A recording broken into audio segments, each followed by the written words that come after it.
2 qualifying heats make the main with gate selection priority. Then the rest head on to the semis, where the top 5 get the transfer to the main event. A short last chance qualifier is just what it implies. Only 2 riders advancing in the last chance to fill out the 20-rider 250 field. We are witnessing probably the worst track conditions. Well, yes, I can say that. The worst track conditions of the season so far. Let's check it out with Marty Reed. Guys, today we saw bikes coming back with as much as 50 pounds of mud. The problem is this car, the soil, has a lot of sand in it. So what the teams have done, take a look at Greg Albertine's Dunlop tire here. They've actually cut out some of the extra knobs that are in here, trying to get as much space in here as possible. The reason for that is they want the tire as it spins to still grip, but also throw all that excess mud out. It's really tacky. We're going to see a lot of guys going down. We saw Kevin Windham second in the points. Right there is Kevin. Also, a Chaparral Yamaha teammate is Jimmy Button, and the 32nd board is up. Button with 4 outstanding races, 3 consecutive podiums. He's riding a showroom Yamaha, contrasting to a factory Yamaha of Jeremy McGrath.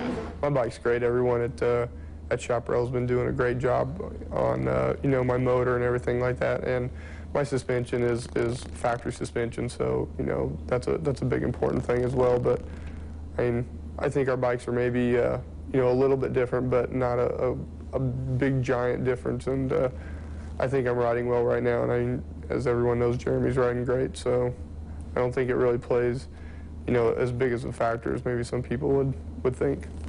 Okay, it's sideways now. The 32nd board, the Wyndham, Button, Ward, LaRocco, Hughes, Albertine, Brown, and looking right there, it's Kevin Windham.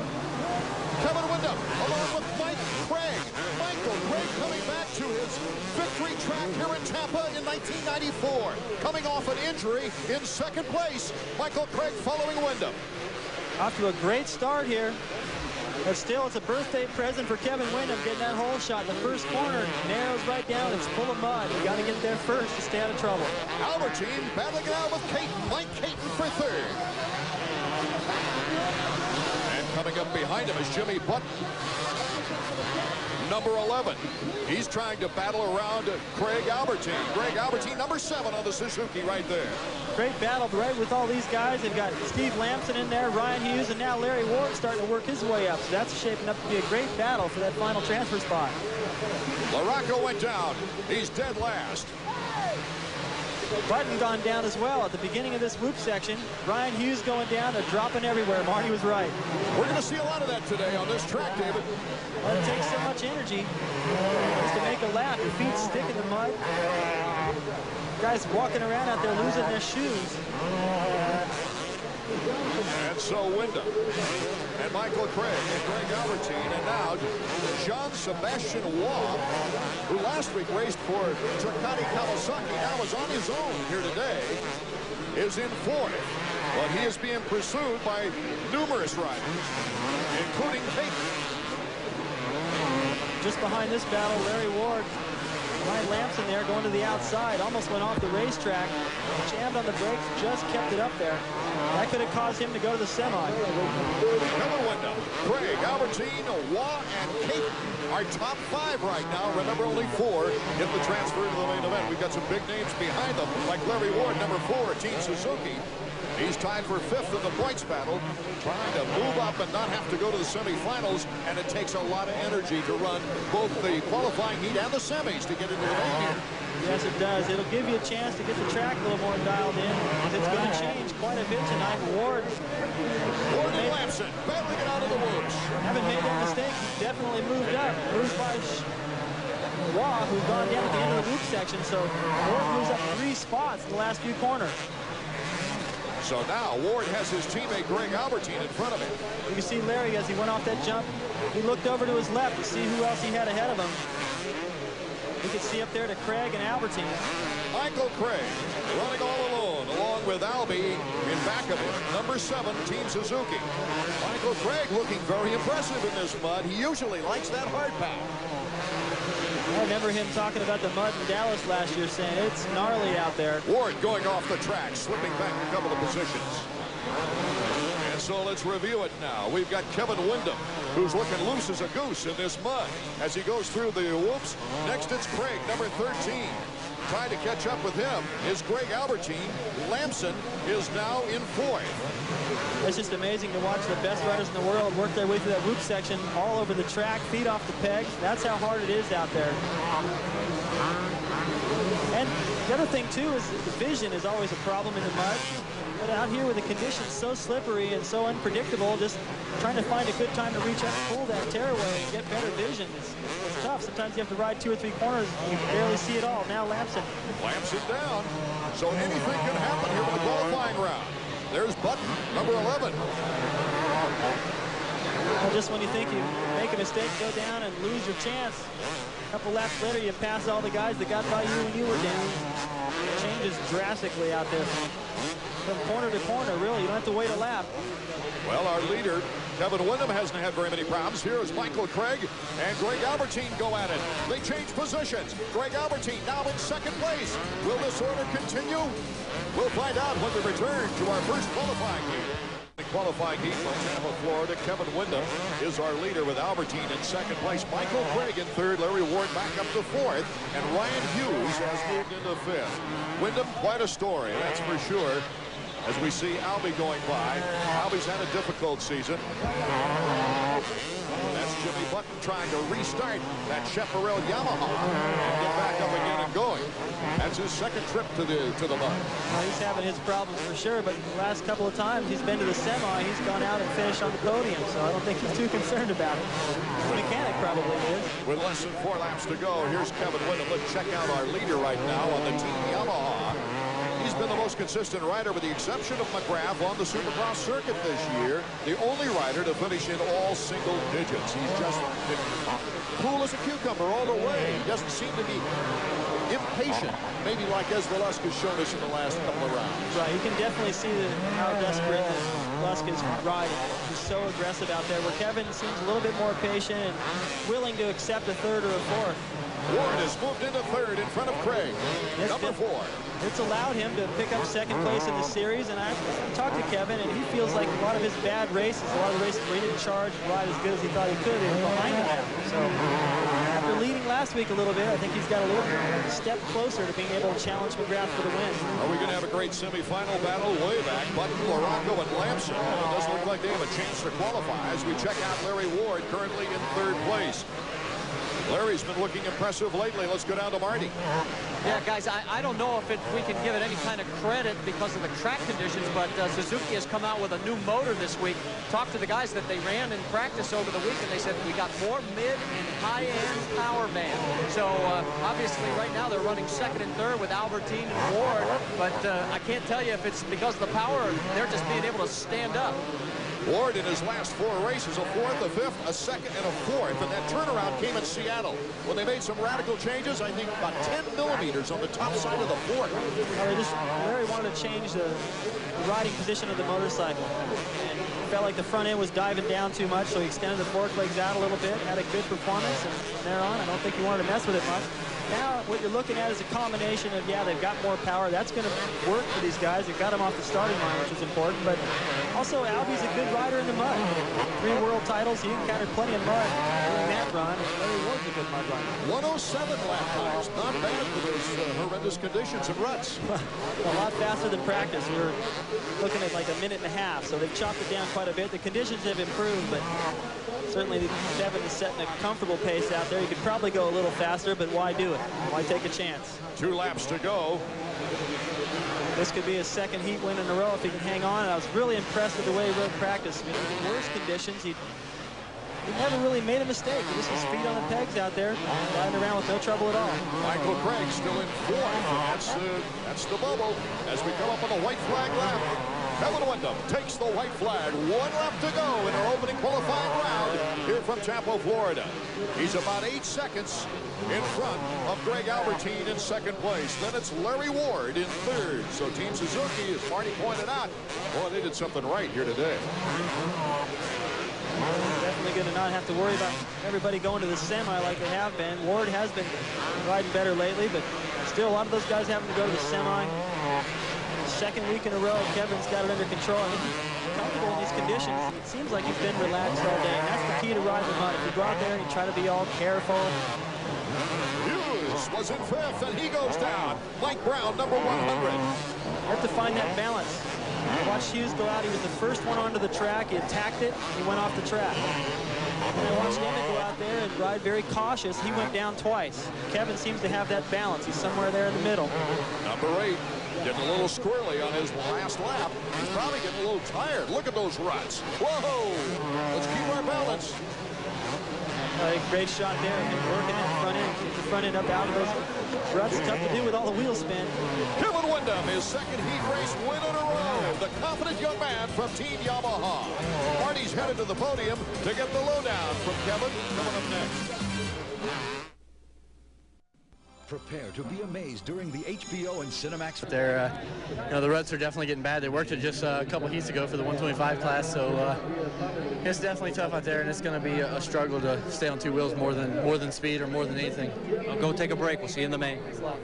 As we get to our starting grid shots, McGrath is one of the two-time winners here. One of the two-time winners here at Tampa.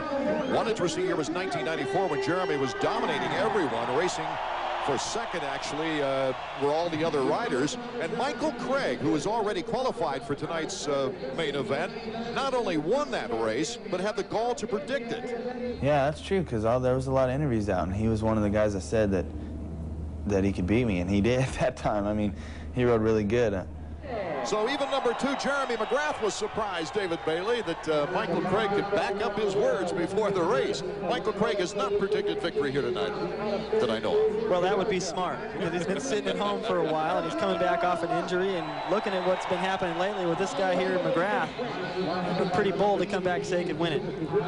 And, of course, also in this heat is Jeff Emig. Jeremy Albrecht, his mechanic, standing there fairly quiet, as is Jeff Emig. We've got Ezra Lusk also along with Emig to battle McGrath in this particular qualifying heat. Mikel Pichon, Damon Huffman. Let's go to Marty.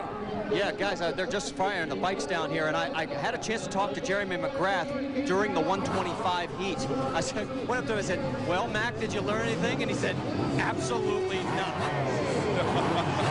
But you know what? He can just look at a track, David Bailey, and know what he wants to do. No, he can do it in his mind. And you know, it's interesting that he's got a shot at Lusk all the way to the inside. As McGrath is 2 positions to the outside of the middle of the starting line, that starter box. So he's obviously very confident in his ability to get to that first corner first, because the guys, for instance, Windham, got that whole shot, got in there on the inside, pushed Jeremy clear out into the hay bales, maybe off the racetrack, he didn't get there first. 32nd board is up. Pichon is right next to Lusk there on the inside. And you go quite a ways down, 6 riders in to Jeff Emig. So each one has different strategy as we get set for the start of our second heat of qualifying. Although Emig has been struggling this year to find his rhythm, get up there where he feels he belongs, and where I think most people expect him to be, his starts haven't suffered. He's been getting off the line good, and where he's lined up right there, he's got great position. Board is sideways. We're almost set to see who can get the whole shot. And the jump here in the mud from Tampa. Lusk and Emig tie together. But it is number 19 on the Yamaha, Doug Henry, the 4-stroke who's being challenged, and Jeremy McGrath easily cuts in front of Henry. That didn't last very long. McGrath right to the inside. Can't believe he lined up like where he did to the outside like that, and then he got out of the gate so good. It reminded me of his heat race start in San Diego. He just got a shot out of there. The first thing he did was look who's left and move over. Doug Henry, it'll be interesting to see how that 4-stroke reacts as he's following number 2, Jeremy McGrath. I talked to Doug about it and said, what are these conditions like for your bikes? A little bit heavier in the first place. And he said, well, because of that, I don't notice much change out there. If you're on a 2-stroke, the bike's very light and nimble, and then partway through the race, when it collects all that mud, you notice a change. He goes, mine kind of feels like that in the first place. Plus, it's got power to handle this mud. McGrath, Henry, and a surprise, Phil Lawrence, then Jeff Emig, and John Dowd, the 125 West rider, all in front of Ezra Lusk. So Lusk is going to have to really suck it up and work hard if he intends to qualify to go to the main event out of this heat. The conditions are getting a little bit better now. As the night continues, they'll get better and better. That main line will get drier, but it'll also get rougher and force these guys to go somewhere else. That's what you have to do to pass. Really tough to do. Phil Lawrence, number 24, leading this pack. got injured in Indianapolis, really fell hard twice, casing it once. And Phil was out for the Atlanta, Georgia Dome event on the last race of the year. So he's just back on the bike now for the first time after sitting that race out for Ducati Kawasaki. Number 24, Phil Lawrence. So it is McGrath, Henry, Lawrence, and Dowd currently in the qualifying positions with Emig and Lusk. There's Emig, number 1. Lusk, whoa, he had problems. Lusk has broken a hand and has decided to go with it anyway. Well, he's done this much. Figures why not stay out there. He was moving to the front last week in Atlanta, had a very impressive heat race win, so he's got the speed. He says that just hanging on so tight with that hand makes his other arm pump up a little bit, having to compensate. But he still wants to be out there, keep the momentum, try to put Honda back up there on the podium, hopefully get a win, build some momentum for the outdoor series. A little slower laps, 108 this time around. Jeremy must have made a mistake somewhere because I had my eye on him. He looks pretty good out there. Surprised to see him going slower than Wyndham. Not that Wyndham was going slow, but it looks to me like Jeremy's a little bit more aggressive, and I thought the track conditions would get a little better here and there. So he should dictate a faster lap time. Ezra Lusk battling it out with Emig. Emig in 5th position. Ezra needs to go up 2 before he can qualify out of the semifinal round. I mean, out of this first qualifying heat. Out in front, McGrath just cruising along.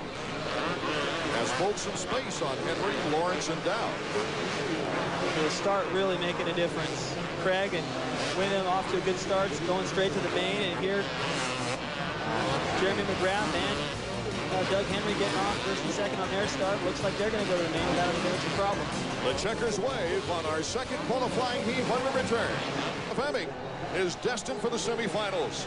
Well, that's how deep those ruts are getting. What's happening is they dig down into that sand at base. They go right to the floor. He's hung up on the foot pegs. Tim Ferry got stuck there a couple of laps ago. They lapped him. Welcome to the Gulf Coast. Well, I was about to point out that Doug had tried to avoid that rut. That's what caused him to get back. Let's go down to Marty. I'm with Jeremy Albrecht, and he's watching the Jumbotron, and you see your man stuck up to his axle. Yeah, you know, he's actually riding okay. He's being pretty aggressive. He's out there doing all right. I haven't seen a run like that in a long time. They're pretty deep out there. Western just took a bad line. He got stuck in there. Now, what do you tell him between rounds? We know he took all week off trying to get his head screwed back on. Well, we got the semi to come out here and learn a few more lines. This track's definitely going to be lines tonight. There's so many ruts, and the main thing, he's got to pick a little bit better ones than that, I guess. Jeremy Albrecht, guys, not only is he a mechanic, he's also got to find a way to inspire his rider right now. In that same race where we described Lawrence doing so well in back of Henry, in Henry's first 250 Supercross win ever in the mud in Dallas, John Dowd also had an outstanding race in the 125s that night, and it's John Dowd behind number 24, Lawrence, who might, there you see him, come right into the picture, Will Dowdy challenge as they look like they're going cross-rutted.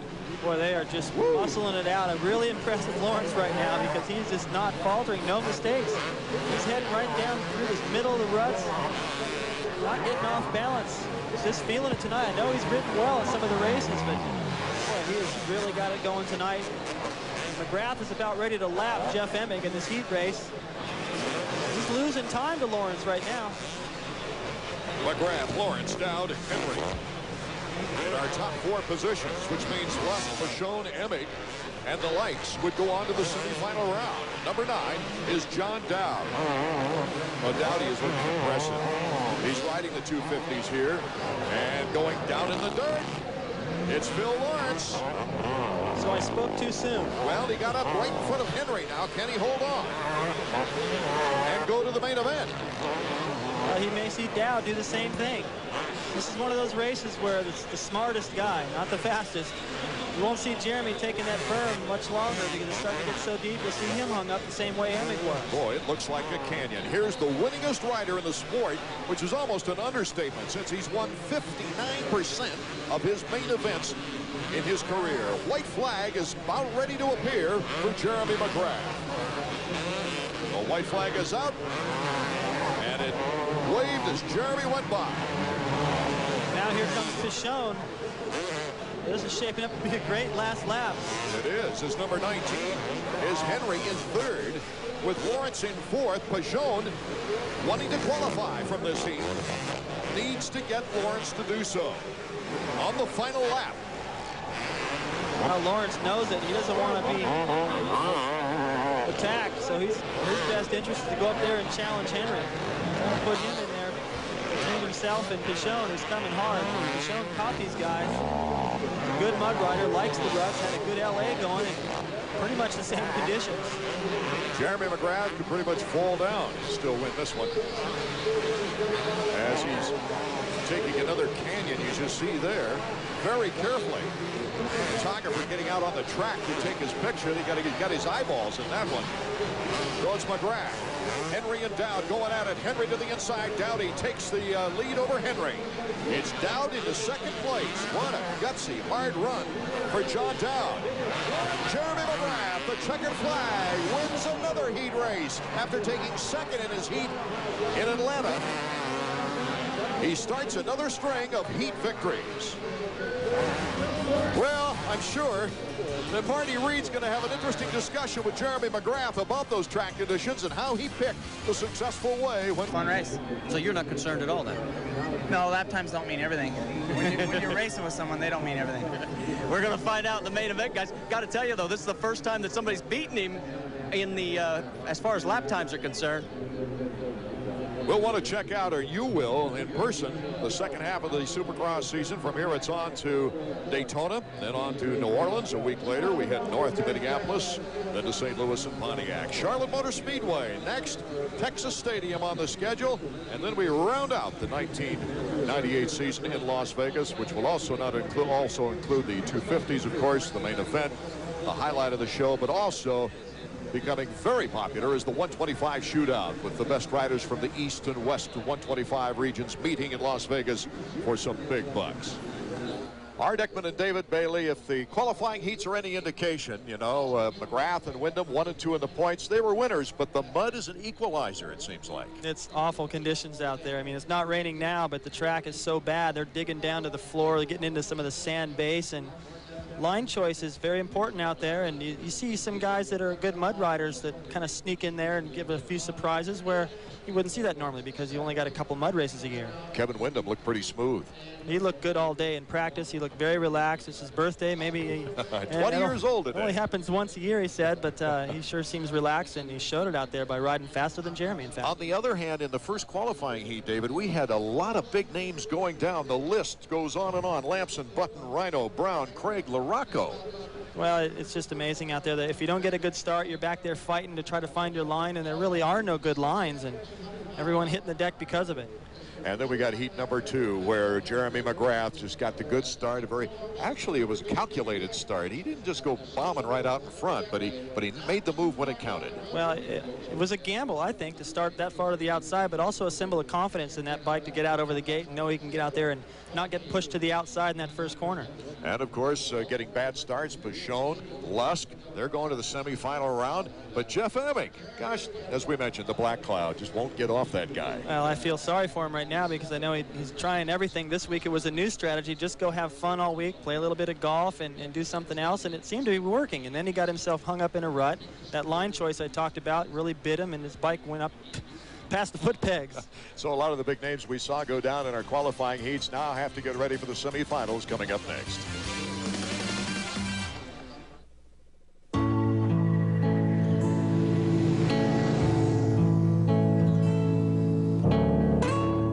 Never before has there been a cruiser as comfortable as the Suzuki Intruder 1500 LC. A bike so smooth, so impressive, you'll want the end of the ride to be just the beginning.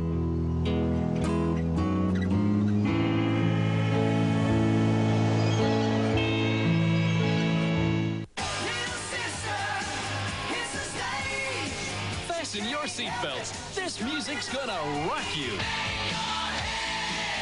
Come on, crank it up for this new 33-song collection of hard rockin' hits. Rock me, rock me. We all need a little shelter. Love hurts. 33 great rock groups in one awesome collection. Time for me to fly.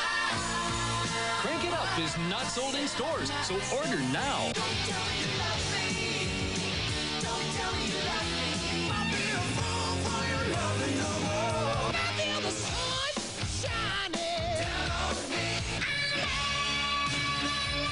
Call this toll-free number now for Crank It Up. 2 cassettes, $19.98. 2 CDs, $26.98. Have your credit card ready and call now. Phone Patrol from 1-800-COLLECT. Attention citizens, I've got big news. 1-800-COLLECT is now 10 cents a minute every evening.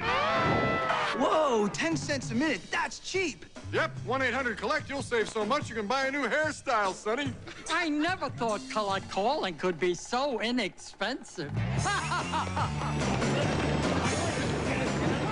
Isn't saving money fun? 1-800-COLLECT, 10 cents a minute every evening, all week long.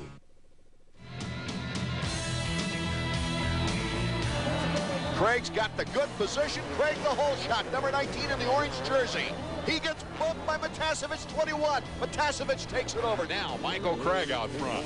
Matasevich giving him a good toss as Craig goes through the first lap.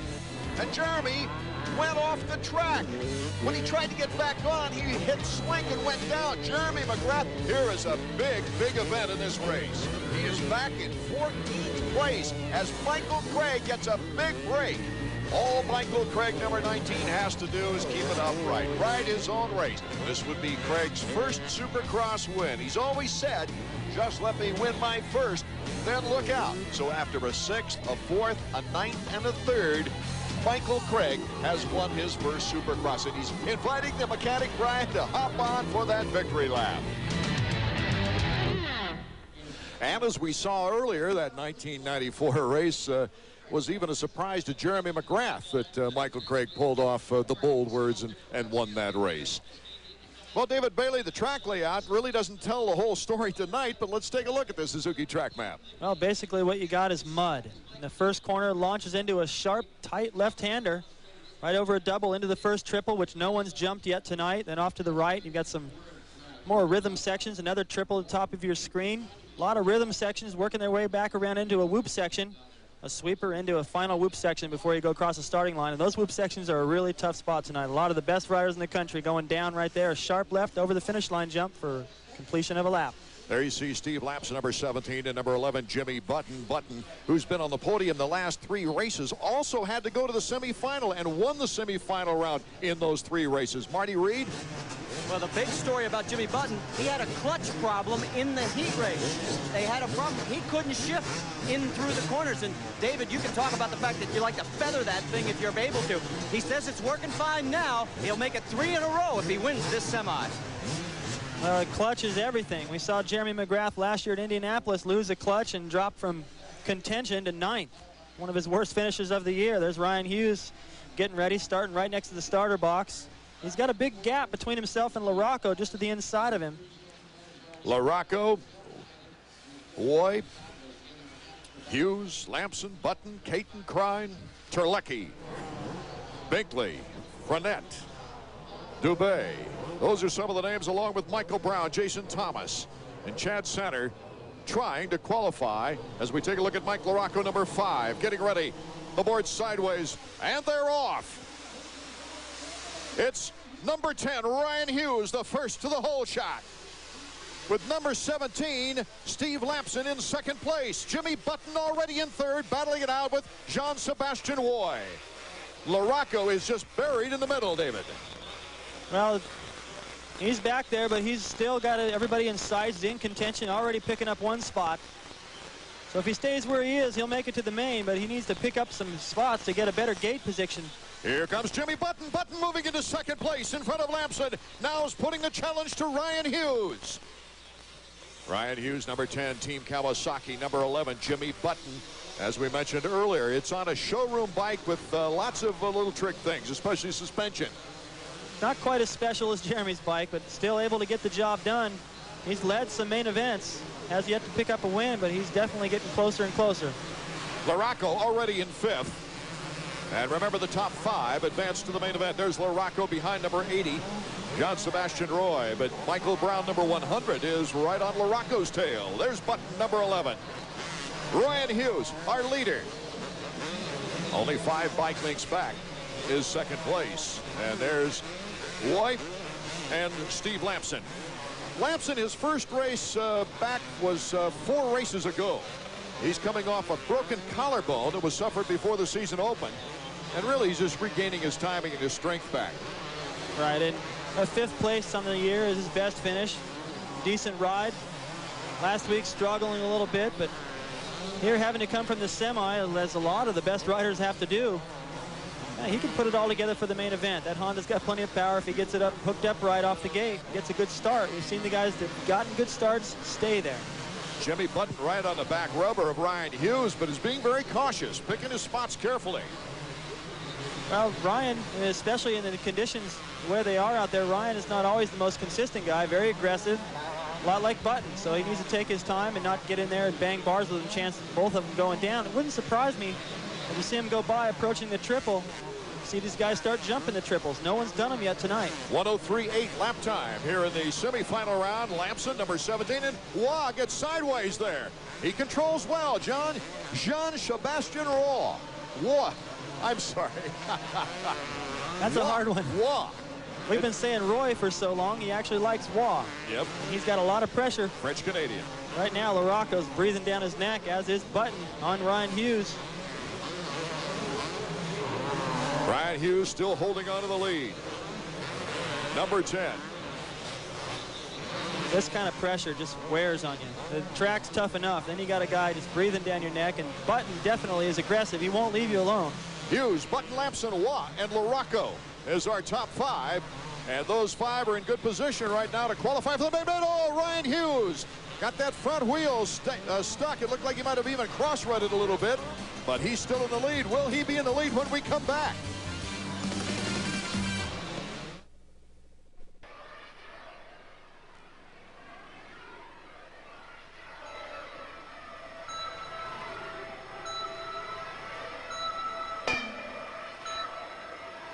More than 1,600 of the brightest minds in the world are coming to Fairfax County for the 1998 World Congress on Information Technology.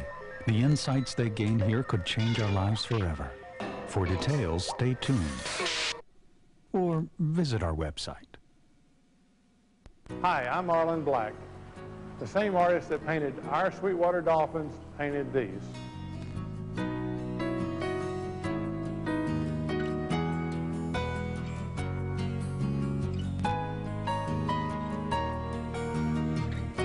These folks were kind enough to trust us with their artwork.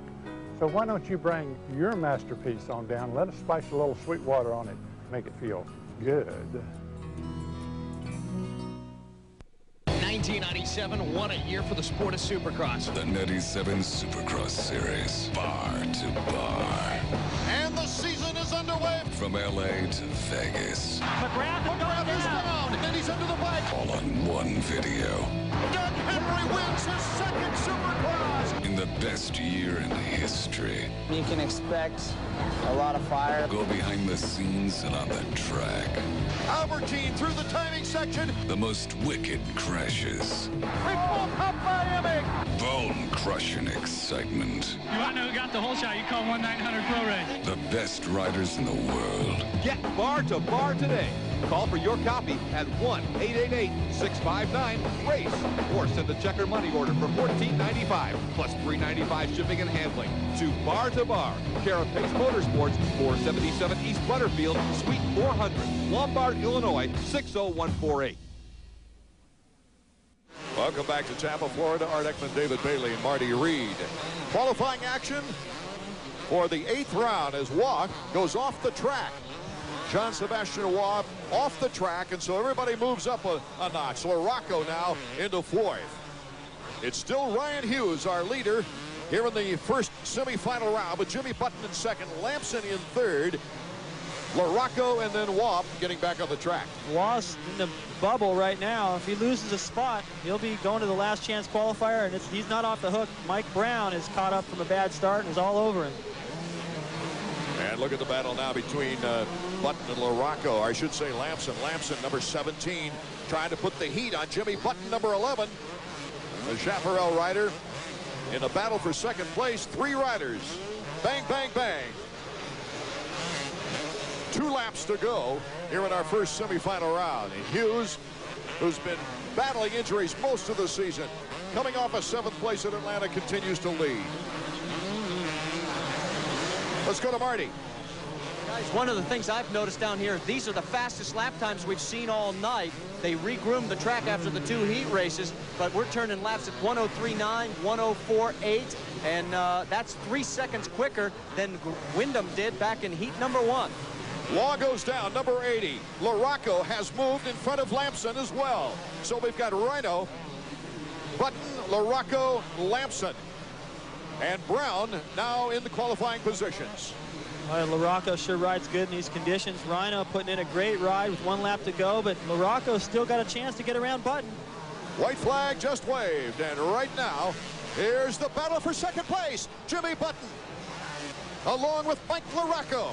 LaRocco on the Factory Connection Honda. Jimmy Button on the Chaparral Yamaha. Button holding on a second now. LaRocco had gotten up even with him. Button made a mistake. Looked like he'd made the pass. Button came right back. Wanted to hang on to that spot. He's in the main event either way, Art, but here comes Lamson back again. It does a lot for your confidence to stay up front and win a semi like he's been doing. Lamson, see if he can hold on to this time. See if Jimmy Button has any endurance left to come fighting back on this last lap. LaRocco's going to control it. He's right there within striking distance of Hughes. Jimmy Button goes down. And Lammy gets in front. Now the question is, can he get unstuck and back in a qualifying position, or will Jimmy Button go to the last chance qualifier? The last time, here's the checkers for Ryan Hughes. A great win for Ryan in this first semifinal round. But the interesting thing is here, the last time Jimmy Button was here in Tampa Bay as a privateer, it was the only time ever he failed to qualify for a 250 Supercross. And he'll have to go to the last chance qualifier and get one of the 2 top positions before he's made it into the main event. Whoa, what an upset here in Tampa right now. We'll be right back.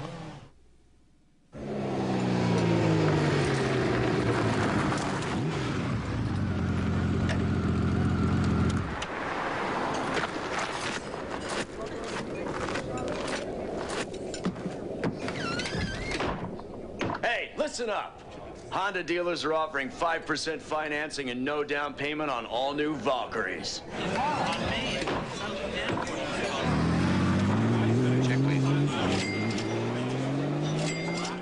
What's the right grip feel like?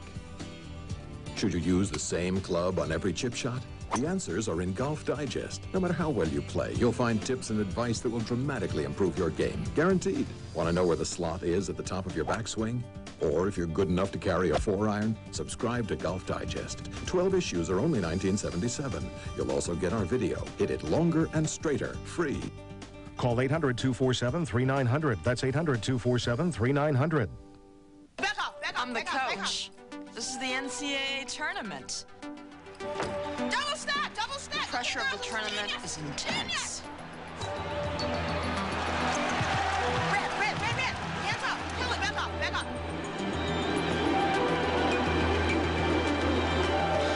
The pressure of the tournament is intense. That's the tournament for you.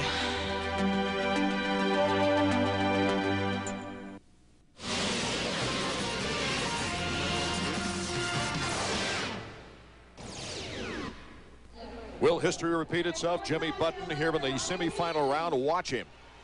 Gets completely hung up right there. I think his fork leg got stuck. He gets hung up. He can't use his right leg to pick himself up because he's wedged in there between that tough box. He had to eventually get off the side of the bike to get himself pried out. Button going to the last chance qualifier as Hughes, LaRocco, Lamson, Brown, and Crine qualify, going directly to the main now out of the semifinal round. Let's get on to Marty. Down here with Ryan Hughes. I'll tell you what, you've deserved a break. I mean, your best finish so far in 7 prior races was a 5th, 7th last time out, and in the worst track conditions. Yeah, I don't know. I seem to do really good when the track's, you know, real tough, and you know, you kind of got to be strong to get around the track. And the last mud race, I did good, and you know, like I said, the Kawasaki's are working good today, and you know, we've had our problems, but I think we're sorting them out, and all the riders are trying super hard, and so's the team.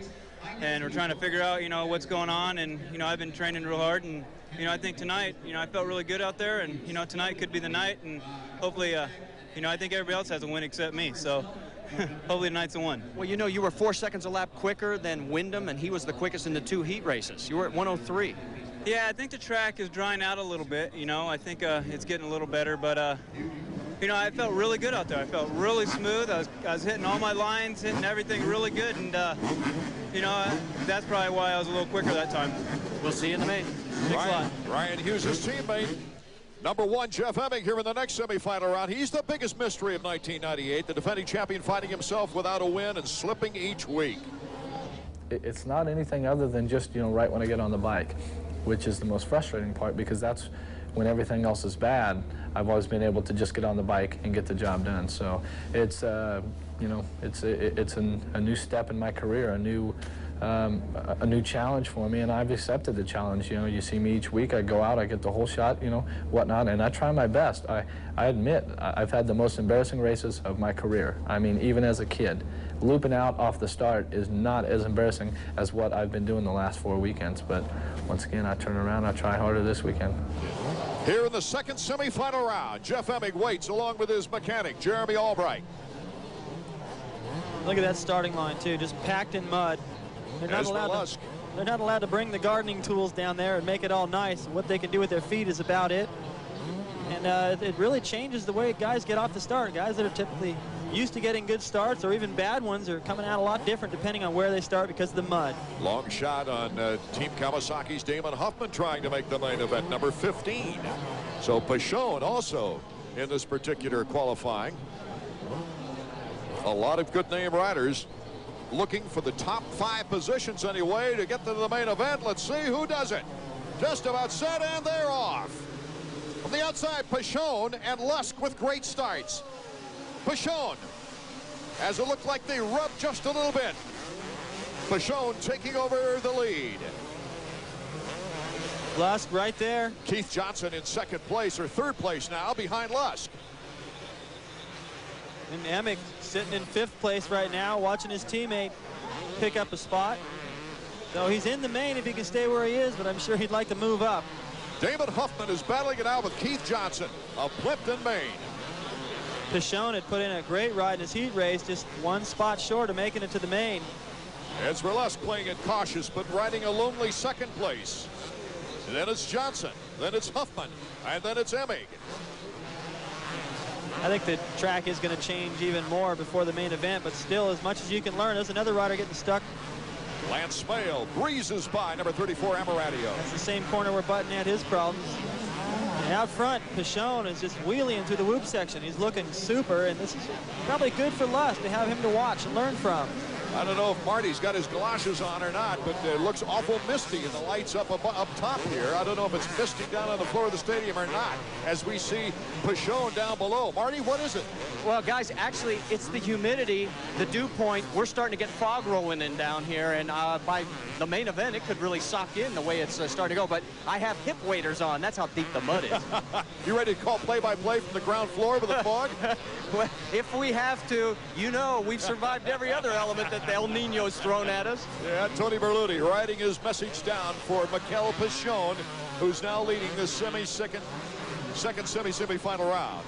Pichon looking good, too. Look at him get around that berm.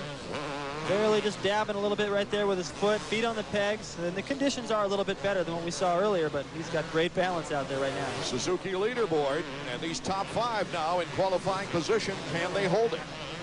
Pichon, the former 2-time 125 Eastern champion. He won a race here in '96 with bronchitis in the 125 division here at Tampa. It's the last time the Supercross was here 2 years ago. Running 104 laps right now, so he's in the hunt. 4 laps to go in the semifinal. He's not letting Lusk creep up and get close. Lusk has been fast, but every round he's been perhaps the fastest. Pichon, Lusk, Johnson still holding on to 3rd place. That's a great ride in front of Huffman and Emig. Yeah, the mud really changes things. It allows guys that really shine in it to come on, kind of get everyone's attention. The first wins for Dowd and Henry was in the mud. Henry's first Supercross win was in the mud. Well, Pichon, of course, in Europe has faced all kinds of conditions. We see the fog reflecting off the lights here high above Houlihan Stadium in Tampa, Florida. Mikel Pichon, whose biggest highlight of the year hit the highlight reel, a spectacular crash in Tempe. where he got up off the ground and run. Not sure whether he was in France or the United States. And he's looking for a good, solid performance here tonight to get him back on track as we move back to Ezra Lusk in second place. Now Lusk has started to close just a little bit, and they're approaching the triple. You'll see yellow flags because it's a rider down. Normally they'd be tripling this. There's the guy they're trying to protect. They're forced to single all of those. 5 more riders will make it to the main event when we return to Tampa.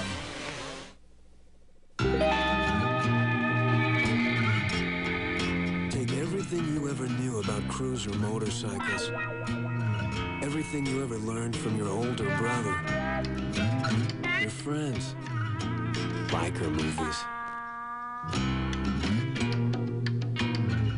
and throw it out. Because the Marauder is a cruiser like no other, one only a high-performance company could have built. The Suzuki Marauder. It's time to move on.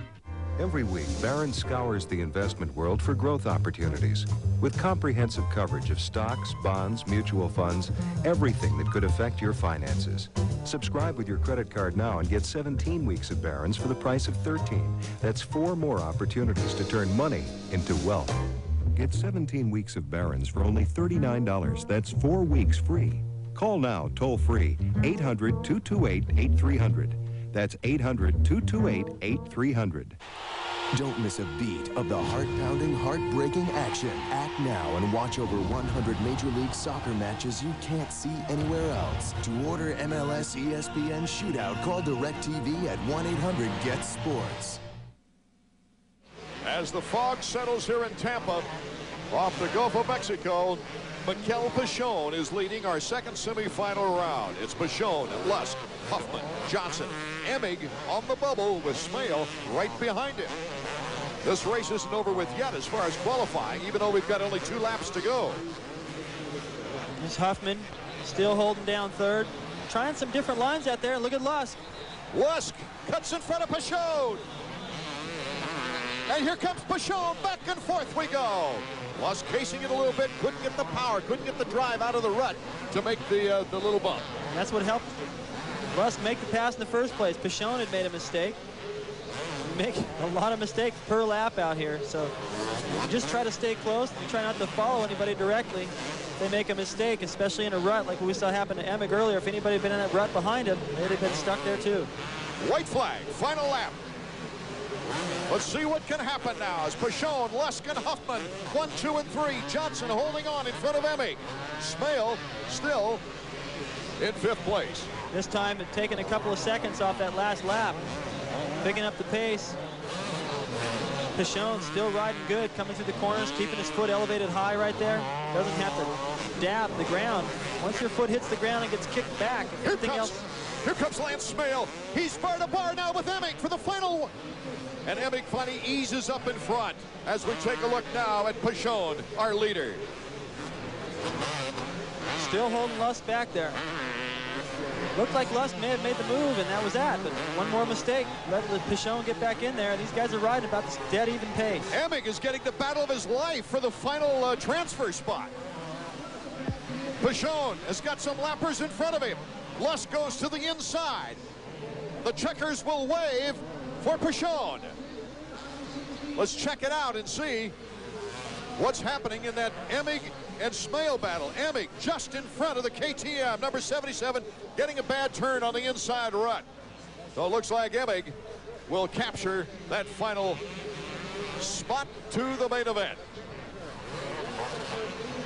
Oh, an exciting moment for Jeff Emig there. Pichon, Lusk, Huffman, Johnson, Emig will go to the main event. The rest to the last chance qualifier. Back in a moment.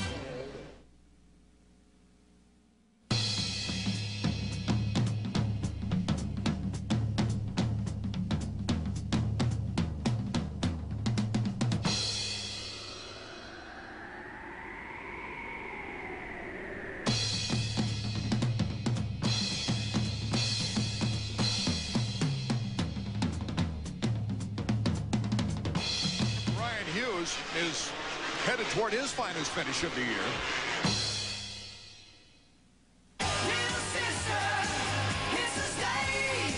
Fasten your seatbelts. This music's gonna rock you. on, crank it up for this new 33-song collection of hard rockin' hits. Rock me. We all need a little shelter. Love hurts. 33 great rock groups in one awesome collection. Time for me to fly. Crank It Up is not sold in stores, so order now. Don't tell me you love me. Don't tell me you love me. I'll be a fool for your loving no more. I feel the sun shining down on me. Call this toll-free number now for Crank It Up. 2 cassettes, $19.98. 2 CDs, $26.98. Have your credit card ready and call now.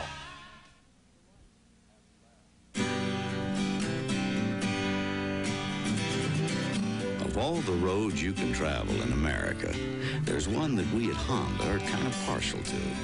State Route 4.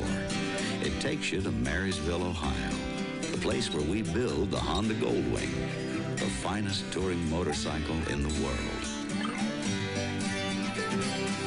During Honda's 50th anniversary celebration, we're offering 5% financing and no down payment on all new Goldwings.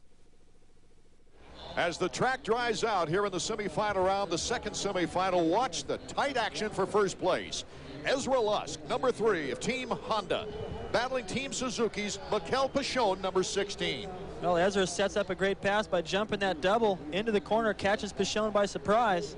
Then exiting this corner, getting a little off balance there, has to just case that double, keep his balance to keep it on 2 wheels, but gives up the lead. Back to Pichon. And Mikel Pichon is our victor, with Lusk, Huffman, Johnson, and Emig going to the main event. Let's go down to Marty, who's with Mikel. Well, the guys were just showing everybody the battle between you and Ezra. What was your perspective on it? Well, I got a very good start for once. I mean, that's what we need on those kind of track. And then I was riding very smooth. I knew Lusk was just right behind me, and I know he's really fast. He won 2 races this year, so I just had to protect my line, and I didn't want to protect it too much because I wanted to look also for new lines, for something new for the main event. So I tried some different stuff, and I think he was trying too, because that's the way he passed me. Then I passed him back, and I mean, to me, it's really good to win a race again, a semifinal. It makes my confidence better, and I know if I get the start, I have the speed to ride with guys like Lusk, so it feels very good. Guys, I can tell you, he ran a 1:03.9 for his quickest, which is as fast as the other semi. And remember, Suzuki finished 2nd and 3rd in a heat race, and now they win a semi. Supercross fans note a big change now for the showing of our next round of Supercross from Daytona. Daytona will be shown on ESPN2 March 14th. That's Saturday night at 7 p.m., 4 o'clock Pacific time. So both ESPN2 and ESPN for our Daytona round. Well, the fog rolls in as the budding stars of this sport. Ricky Carmichael tries for 3 out of 3 in our 125 Eastern main event coming up next.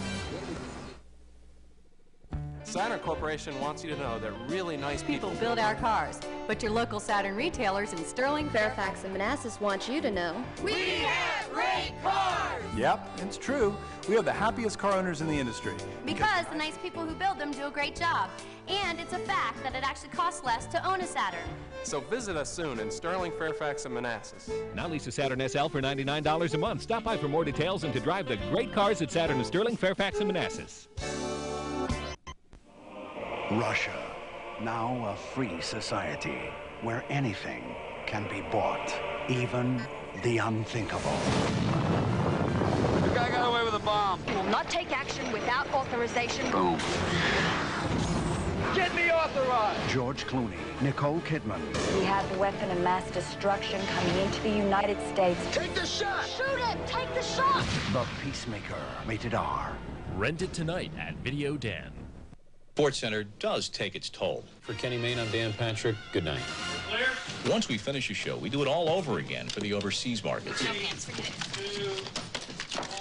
it. Buenas noches, amigos. Me llamo Kenny Mayne. Same highlights, same anchors, different dialects. Dos Vidania. Menu Zabut, Boris Patrick. Vut, Kenny Mainski. To touch people all over the world, that's special.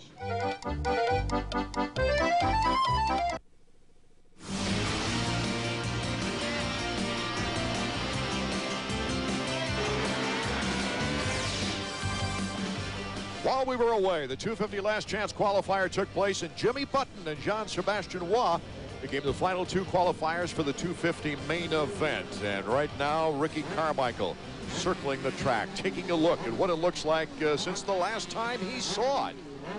Ricky Carmichael has done exactly what's expected of him leading up to this race, 2 for 2. As you see here, the full 50 points by a 14-point lead over Casey Lytle. Raynard slipping to third. Karsten and Clark in the top 5 with Sellers, Skaggs knocking at the door to get into the top 5. It's no secret that RC has everyone trying to beat him. Feels like he's got maybe a target on his back.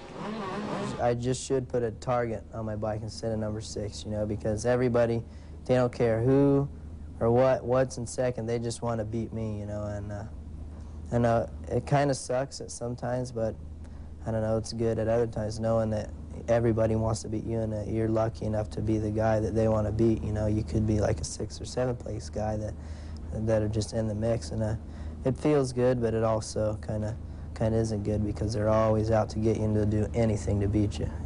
It's going to happen sooner or later, you know. He's going to get beat, and because no one's unbeatable, and I really want to be the one that beats him. He pretty much has everybody, you know, if he gets on top of you where you think that he's better than you, you're done, you know. I mean, I don't think I've had a fair shot at him yet this season. You know, I've had a lot of bad luck and still ain't healed and just terrible start so far, but hanging in there. I just think that you can't ever let anybody get above you, even if they're winning, you know. It's only been 2 races. He hasn't far from winning a championship. Ricky Carmichael getting ready for the main event, the 125s. And David Bailey, as we take a look at the Suzuki starting grid of all the riders in our 125 main event, what's it like now being in the 125s? Go way back in your career. Let us know what you're looking for out of a race like this. Well, you want to win, first of all, and you want to get out over that starting gate and beat the guys beside you so you don't get closed off right away. There's no guarantee that Carmichael, with his riding skill, is going to make the first 10 feet of this race be in the lead. If you're not, you run out of vision first. You're falling around guys you normally wouldn't follow around. If they fall down, you get caught up in their problems. Just because he's the fastest doesn't mean he's going to win this race. Being on a 125 in conditions like what you're seeing right there, it's a lot harder to sling the mud out of those knobbies than it is on a 250. So it takes a little bit more energy because of the less power, but you can muscle it around a little bit more because the bike's lighter. That's Robbie Raynard as we look at him. Let's go on to Marty. Well, guys, you were talking about the fog, and you're having a hard time seeing. This is where I get to do my Willard Scott impersonation. The fog forms when the temperature and the dew point collide. It's very humid, but I got to tell you, down here, visibility is good. Oh, one last thing. Happy 100th birthday to Mabel Morgan from Poughkeepsie. I think we're ready to go racing. Happy birthday.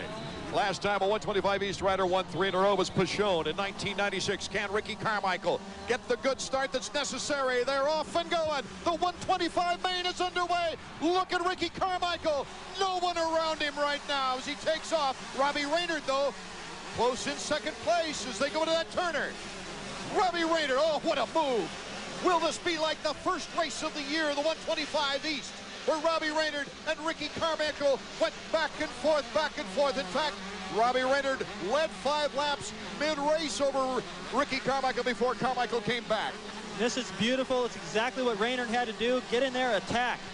Carmichael probably figured when he got that hole shot, like I used to, well, that's that. Now I'll just ride my own race. Well, Carmichael got a wake-up call. Raynard can ride good in these conditions, a little bit taller and able to deal with some of these conditions better than Ricky. So he got the hole shot so cleanly, David, and then Raynard just came powering by. I think Ricky went into that corner and just had no idea anybody was that close to him or was going to take it to him that aggressive. And right behind them, you've got Lytle and then Danny Smith. So all the best guys in this division have gotten off to great starts. At the end of the first lap, it is Raynard, Ricky Carmichael, Casey Lytle, who won his qualifying heat, and Danny Smith, who just gets better and better and better. Robbie Horton is behind Smith. Ricky right there keeping the pressure on. He will not let Raynard get away. This is going to be a fight. We'll see what Raynard's made of. He's kind of folded before under the pressure, but... Well, he certainly gave us hope in that first race of the year with the change of leads 4 times in that race between these two. Ricky's right there, taking his time. Lots of patience for Carmichael. That's what he proved in the first race, is that he could hang back, even though Raynard passed him, and not make a foolish move. Right there, just a little case job, but still no problem. Oh, it looks like Lytle. Lytle goes off the track now, near the hay bale. That's going to drop him 3 spots now. He gets hung up in that same corner. You see how hard it is to get up. He can't use his right leg. He's leaned up against the hay bale, same place as Button. So it's Danny Smith now in 3rd place. Robbie Horton in 4th, and Keeney is now moving into 5th. A lot easier work this week for Danny Smith. Last week having to come from so far back, stealing 2nd on the last lap. Here, not quite in sight of these guys. He's already dropped quite a bit of time. This is the fast pace. Ricky Carmichael going wide. Oh, they're so close. Back and forth we go. Number 21 in the Primal Suzuki, Robbie Raynard. Ricky Carmichael getting jammed just a little bit, has the inside track, and it's Carmichael back in the lead. Well, it's not over. We've seen guys make mistakes and go down. He's coming up to the section where Lytle went down a moment ago. If Raynard can stay close, somebody needs to make Raynard mad right now. He needs to get mad and go out there and fight, because he's definitely as fast as Carmichael. Great balance, can ride in the mud. He's just got to be motivated and want it. Carmichael wants it. You can see it in his eyes. We're going to have to take a commercial break. We'll be right back. Carmichael, Raynard, Smith, Horton, and Sellards are ordered.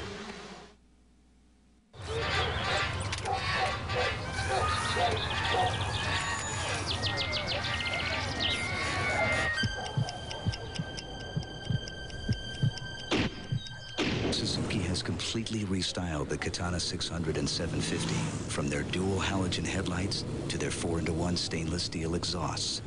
Same time tomorrow? Yeah. So now they're just as impressive on the outside as they've always been on the inside. Every week, Barron scours the investment world for growth opportunities with comprehensive coverage of stocks, bonds, mutual funds, everything that could affect your finances. Subscribe with your credit card now and get 17 weeks of Barron's for the price of 13. That's 4 more opportunities to turn money into wealth.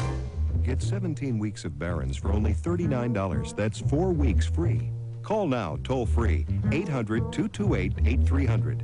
That's 800-228-8300. Remember, There's the pass to Leitner. Puts it up. react, This is what the tournament is all about. relive. Classic Madness, all March long on ESPN's Classic Sports Network. The greatest tournament games ever. If you don't get Classic Sports, don't go crazy. Call your cable operator or satellite provider today. We're back at the 125 main event in Tampa, Florida. Severe weather is on the way. We've got foggy conditions, but right now, down on the track, it's pretty doggone good. There's a couple of things, Art, with these conditions. One is the way that Carmichael is riding with all the body English to keep that bike straight. Reminded me more of Jeff Ward than I've ever seen him do. And also that as he approaches the mechanics area, stretching his lead out, nothing's for sure in these conditions. The ruts are going to get deeper. We saw how Emmett got hung up. Lapped riders, he's got 3 of them to negotiate now, so you can never just think, well, this is pretty much done. Robbie Horton in 4th place on the KTM, and I think you're going to lose a bet right now. Well, I was arguing with Marty Reed down there. I thought these conditions were going to get good, and they might go under a minute lap time, but you can see how deep the ruts are getting. Danny Smith, you see him there, jamming into a photographer who was dangerously close on the track. The photographer looks okay, Danny Smith looks okay, but Danny Smith now has lost that 3rd position, has got a long way to make it up. Carmichael still flawless, just being smart, picking his way through the lappers. 9 laps to go, still the same 1 and 2. Ricky Carmichael and Robbie Raynard, with Horton moving into 3rd, Sellers in 4th, and Bogart with one of his better rides in 5th place. Chasing Tommy Clowers right here. Back to Carmichael, you can see that the fog is getting worse, a lot worse. As we said, severe weather is behind us on the radar screen. And I know Pace and AMA officials right now are hoping that this race can really rip them off in record lap time, so we can get to the main event of the 250s. Carmichael, Raynard, Smith, Horton, and Sellards are top 5 on the Suzuki leaderboard. This is the first race for Robbie Raynard here in Tampa. So he kind of considers this his home track, even though he lives closer to Atlanta, really, in northern Florida than he does Tampa, Florida. Boy, what a sight this is. You can even see now. I mean, in person, it's a lot worse than it looks on TV, and it's starting to creep into that screen, the fog. You can barely see. There's Chad Watts, his mechanic. Let's go to Marty Reed. Guys, I got to tell you, you're right, David. It's even getting worse down here, although you can see, but you can't see from one end to the far end. So if you're looking over the rhythm section through the whoops where Ricky Carmichael is right now, you can't see the far end. He here rips a tear off as he goes by. In fact, it looks like he may have taken the whole goggle off. Halfway point, and Ricky Carmichael has a 10-second lead on Robbie Raynard. Well, he tried to take his goggles off, but they didn't come all the way off. They're hung up on his helmet. He's got that little fin in the back, and you see the goggles are stuck off to the right. There, he finally lets him go. Well, the fin was real cool, and it was great styling, but it's not good for taking goggles off, David Bailey. No, and normally you don't have to worry about it, usually worrying about your goggles, but here you do. The conditions are horrible out there. Let's just think about this. He's been leading most of the way, and his goggles are trash. Ricky Carmichael looking for his 3rd consecutive win. In Atlanta, it was the first time he put 2 back-to-back in Supercross. As we go to Robbie Raynard, number 21. The former Arena Cross champion in '93, 4 podiums last year. 3 of those were second places. He got a 2nd place in the opening round of 125 East, but an 8th place in Atlanta put him back in the standings. Ty Wallace has moved into 4th as we see the Honda stopwatch and Ricky Carmichael going through the picture. And I think that lead has shrunk. Back to Robbie Raynard. Raynard cutting a little bit of time out of it. I don't think that Carmichael's that worried, and I know he lost some time trying to fiddle with his goggles, but it's back to just under 9 seconds now.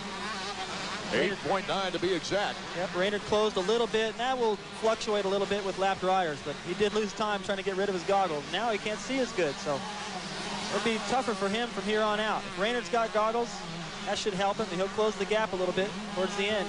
Wallace is down, so I assume that Sellards has moved back into 4th place with Robbie Raynard riding through the fog. We were worried about rain here tonight, and now we got the heavy stuff. Uh-oh. A rider down. It looks like Keeney, and it doesn't look like Keeney's going to get up too quickly. Holding his hand. We've had so many hand injuries this year. Ricky Carmichael, our leader. Can he make it 3 in a row? The record for wins in the 125 Eastern season held by Doug Henry and Brian Swink, 93 and 92 respectively. We'll be right back to see if Robbie Raynard can keep it through the fog right after this.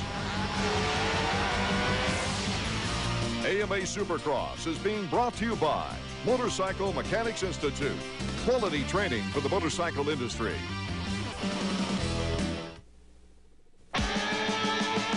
Line up every ATV Honda has ever built, and they would stretch from our factory in Ohio to the deserts of California. But in 28 years, we've never built one like this. The first ATV with ESP, push-button electric shift program, full digital display, and the most powerful engine we've ever put in an ATV.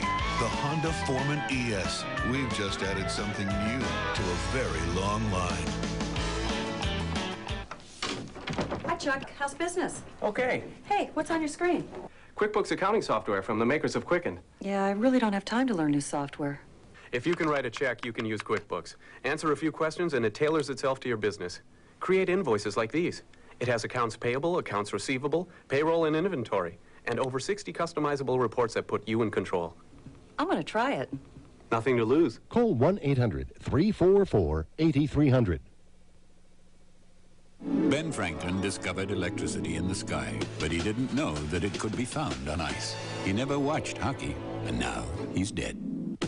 Watch the NHL on ESPN2 before life passes you by. Welcome back. The Foghorns of San Francisco is what we need right now, David Bailey, as Ricky Carmichael leads on the Suzuki leaderboard. Still going pretty fast. With no goggles, fog, ruts, jersey flapping in the breeze. That's his signature. He can't keep anything tucked in, but he goes fast. 1:11 lap times. There's Brock Sellards, number 36. Good shot of Brock. The lap times have really gotten slower here. The last 5 or 6 laps, they have just, I was starting to say drop. That would be faster. They have really increased. One thing about Brock is he's riding with his right hand all taped up. He got a vicious cut in that hand in qualifying in Atlanta. In fact, after the main event, which he took 16th place in just riding, his gloves were just soaked with blood when he came off. And so he had 9 stitches put in that hand, and he's riding in that condition right now. And these are probably the worst conditions to try to go out there and ride in, too, because you've got to hold on so tight. I don't know. Can you remember a 125 KTM podium? Not that I can think of. They were close to one last week. Well, Robbie Horton. Look at that. Even when you jump the double jump, you land in a rut. Almost. There's times out here where even if you do something right, you still don't get the payback because you land in the mud and almost go over the handlebars. It's just becoming a rut almost all the way around the racetrack. With the 250s coming up next and the threatening weather, I don't think they're going to go out and work this track much. So this will be the worst conditions in Supercross that I can think of since perhaps Dallas when it was so muddy. And even there, it was a little easier because they had a hard-packed base. No telling what Brock Sellards can do if he ever gets a good start the way he's been racing, especially injured. Ricky Carmichael, our leader, he's closing in on a white flag.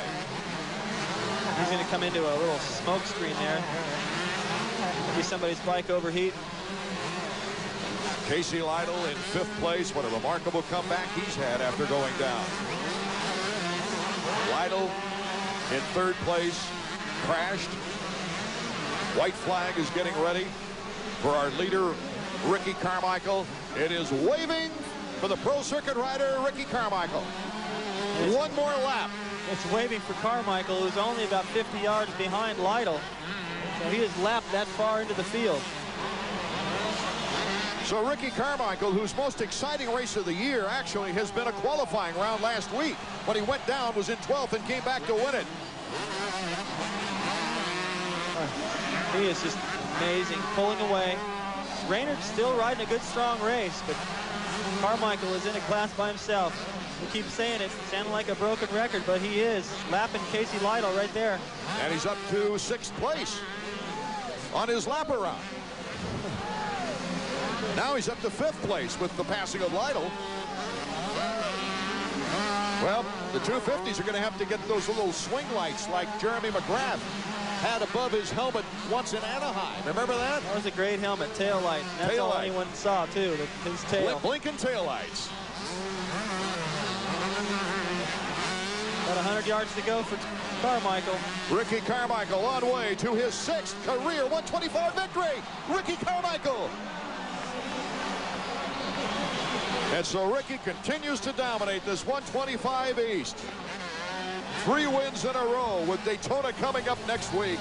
Here's our 2nd place rider, Robbie Raynard. So we'll take a look at the official finishes that come out of the fog when we return. Used to be, you could customize any part of your bike except the tires. But now, create a striking design from the ground up with the bold new Cruise Max from Dunlop. Performance and style with custom options like classic black, wide white, or raised white leather. Whichever design you choose, you'll make a statement without saying a word. Cruise Max from Dunlop. What's the right grip feel like? Should you use the same club on every chip shot? The answers are in Golf Digest. No matter how well you play, you'll find tips and advice that will dramatically improve your game. Guaranteed. Want to know where the slot is at the top of your backswing? Or if you're good enough to carry a 4-iron, subscribe to Golf Digest. 12 issues are only $19.77. You'll also get our video. Hit it longer and straighter, free. Call 800-247-3900. That's 800-247-3900. Although the GSX-R 750 just won back-to-back AMA Supersport championships, and the GSX-R 600 had the most AMA 600 Supersport victories, we weren't satisfied. We made over 20 major improvements to the 600 and gave the 750 electronic fuel injection. Now even its shadow can't keep up. The GSX-R 600 and the GSX-R 750 from Suzuki.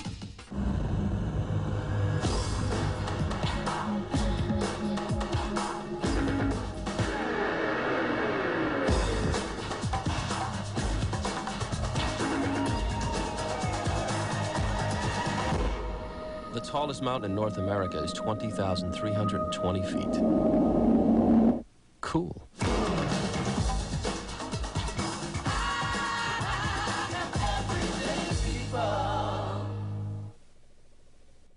Welcome back to Tampa, Florida, where the fog is rolling in.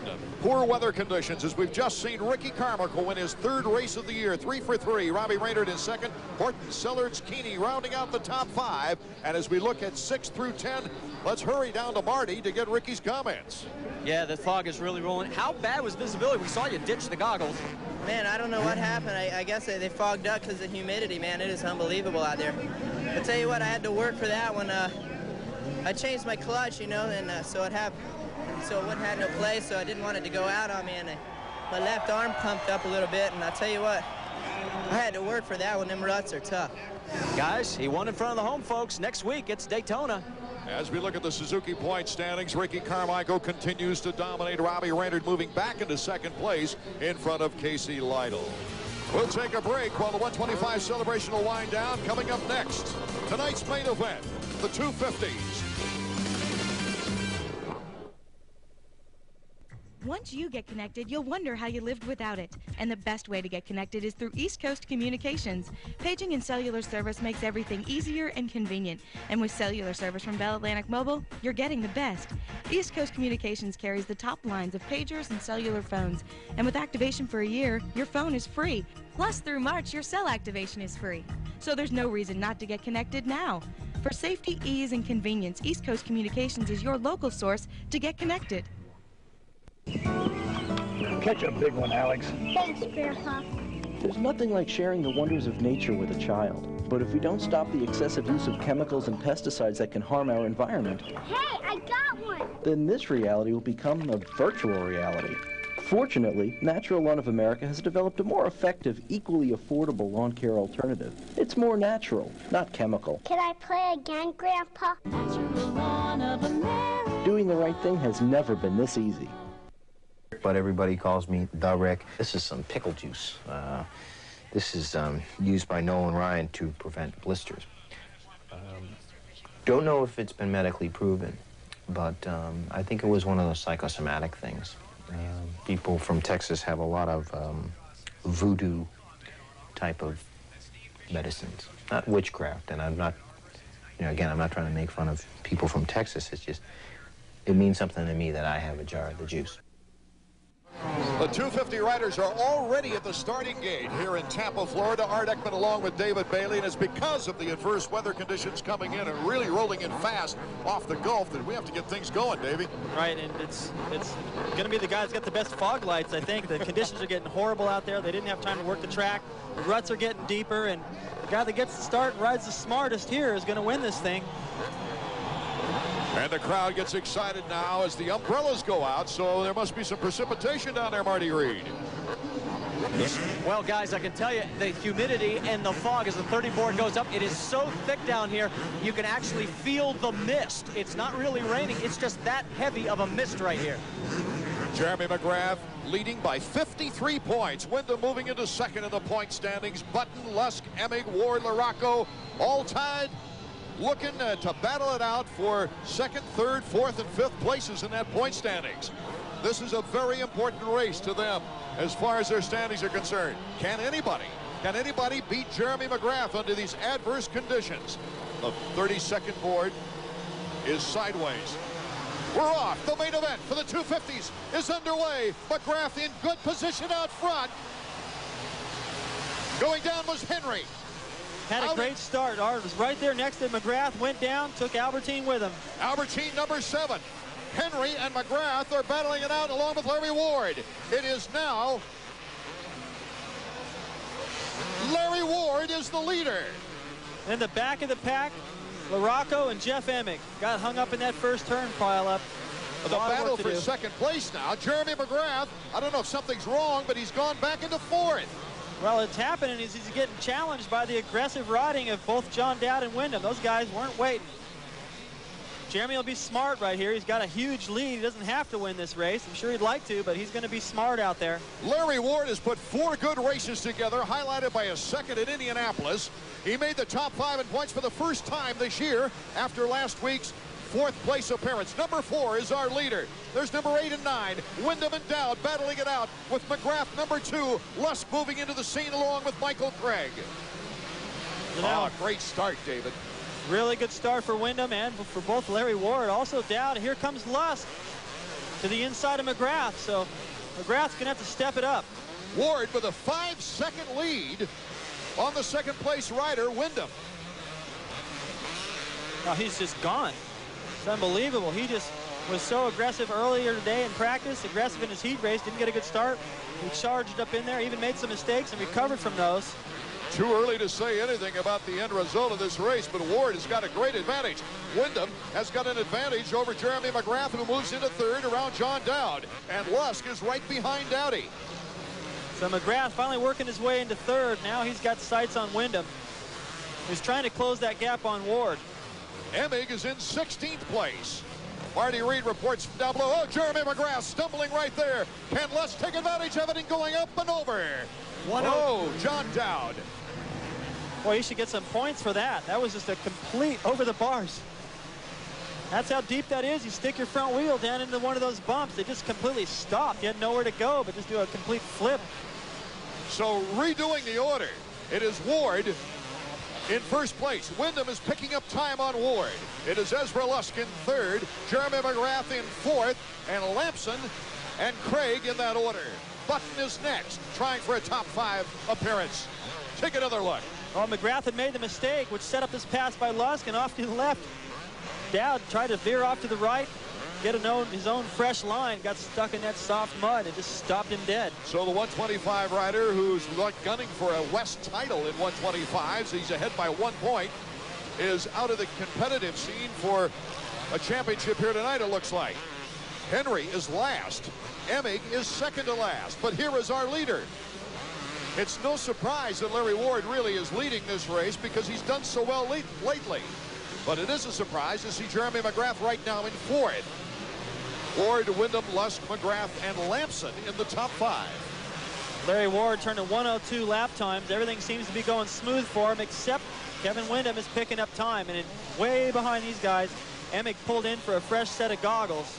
Dropped quite a few spots, but it was a gamble that so early in the race, he needs a new set so he can make it for the rest of the laps. Boy, it's a great shot. We're getting great shots on the selection of the lines through the ruts by Larry Ward, with Wyndham coming up on his tail. Let's go to Marty.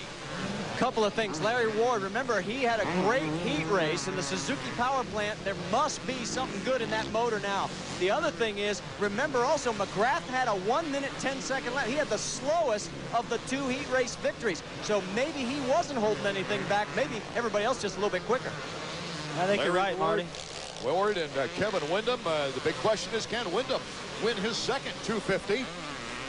Or will it be Ward winning his second 250? Ward goes all the way back to 1990 in Seattle. At that time, his hometown, when he won on a Suzuki before going to Yamaha, no lean, and then going over to the Honda of Troy people. Oh, look at this. It's 1 and 2. Larry Ward and Kevin Wyndham. Ali Seymour, Wyndham's mechanic, trying to gain an advantage on the look-see. We'll be right back.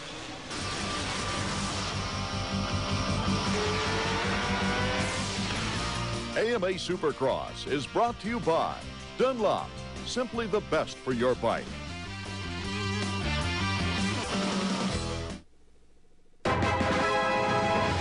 News of the day. Ladies and gentlemen, a crowd of two-wheeled enthusiasts gathers at the Honda factory in Marysville, Ohio. From all over America, they've come to see the unveiling of Honda's latest motorcycle. Today, we are proud to introduce to you the Honda Shadow Aero. The bike seems to be a real hit with the crowd. Isn't she beautiful, folks? And why not? This thoroughly incredibly modern motorcycle sports the latest in streamlined design. Wide handlebars, deluxe floorboards, and its sleek exhaust pipe looks like something right out of the pages of science fiction. And here's Miss Arrow showing off the bike's dazzling choice of colors. The Honda Arrow is available today. And what's the verdict in Marysville? There you have it, and it's full speed ahead for the bike of tomorrow.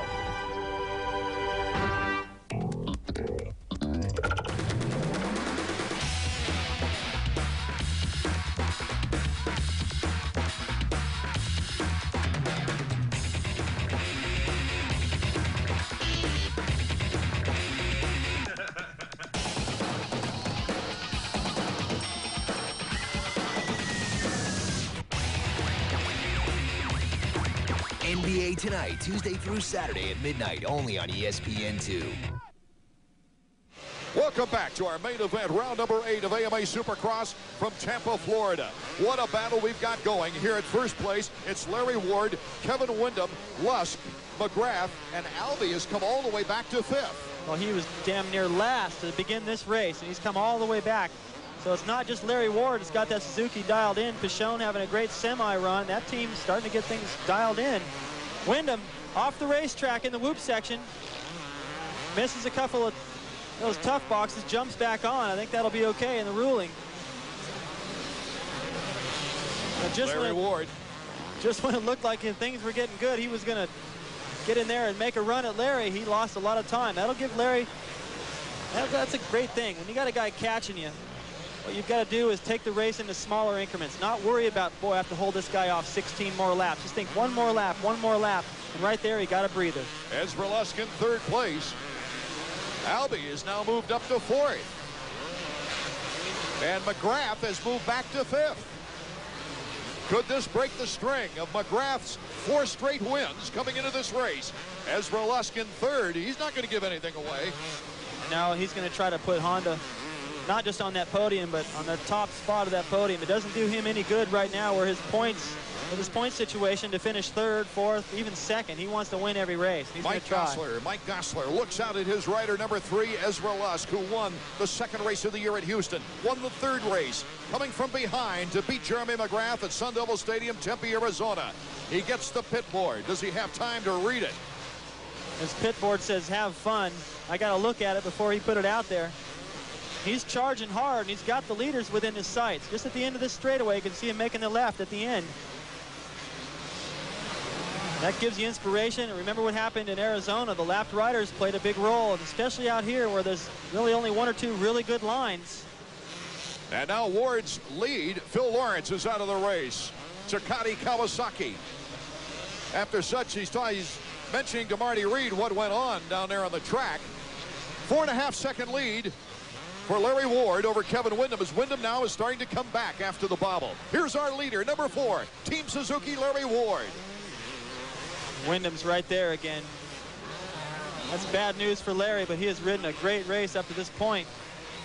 If he can keep it going, he's going to force Windham to have to go out there and maybe ride a little bit on the ragged edge, take some chances to make that pass. That's all he can do. Great shot of Ward coming through the whoops as he goes over the finish line. Larry Ward with no goggles. He was 7th here in '96 the last time we raced. His best finish here in Tampa was a 5th back in 1990.